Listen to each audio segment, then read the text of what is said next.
বাংলা বছরের প্রথম দিন মুক্তি পেলেন সোমালীয় জলদস্যুদের হাতে জিম্মি ২৩ বাংলাদেশি। টানা ৩২ দিন আটক থাকার পর বাংলাদেশের পতাকাবাহী জাহাজ এমভি আবদুল্লাহ বাংলাদেশ সময় রোববার ভোর রাত ৩টার দিকে দুবাইয়ের উদ্দেশ্যে রওনা হয়। জাহাজে থাকা সব নাবিক সুস্থ আছেন বলে জানায় মালিকপক্ষ। তবে মুক্তিপণের বিষয়ে মুখ খোলেননি কেউ। নৌ প্রতিমন্ত্রীর দাবি, আন্তর্জাতিক চাপেই দস্যুরা জাহাজটি ছেড়ে দেয়। শরীয়ত খানের রিপোর্ট।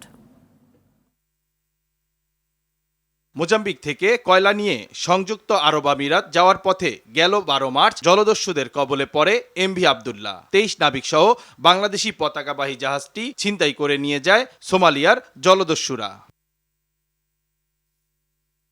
অস্ত্রের মুখে জিম্মি করে জাহাজটি সোমালিয়া উপকূলে নেয়ার পর বারবার অবস্থান পরিবর্তন করা হয়। ৯ দিনের মাথায় মুক্তিপণের জন্য দস্যুরা মালিকপক্ষ কেএসআরএম গ্রুপের সঙ্গে যোগাযোগ করে। চলতে থাকে দর কষাকষি।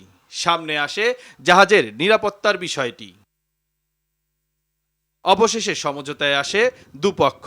৩২ দিন পর জিম্মি দশা থেকে মুক্তি পান জাহাজের ২৩ নাবিক। রোববার রাতে জাহাজটি সংযুক্ত আরব আমিরাতের উদ্দেশ্যে রওনা হয়।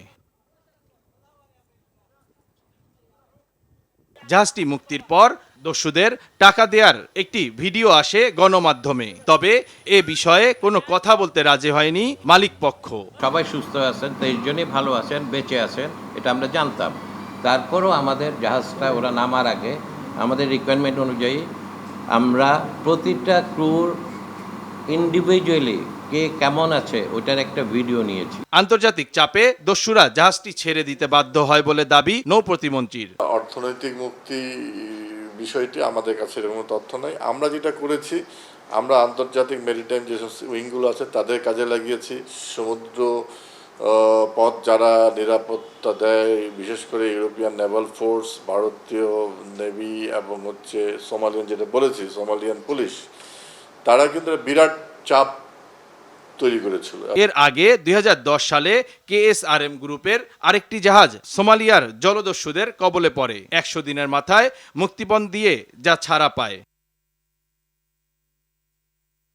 শরীয়ত খান, RTV।